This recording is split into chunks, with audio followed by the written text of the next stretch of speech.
The moral story is about the ant and the grasshopper. In a field one summer's day, a grasshopper was hopping about, chirping and singing to its heart's content.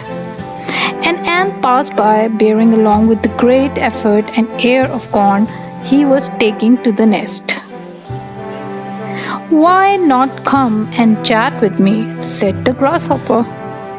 "Instead of toiling and moiling away, I am helping to lay up food for winter, and recommend you to do the same," said the ant. "Why bother about winter? We have got plenty of food at present," said the grasshopper.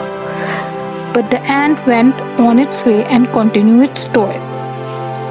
When the winter came, the grasshopper found itself dying in hunger, while it saw the ants distributing every day corn and grain from the stores they had collected in the summer. The moral of the story is work today and you can reap the benefits tomorrow. Until next story, take care and bye bye.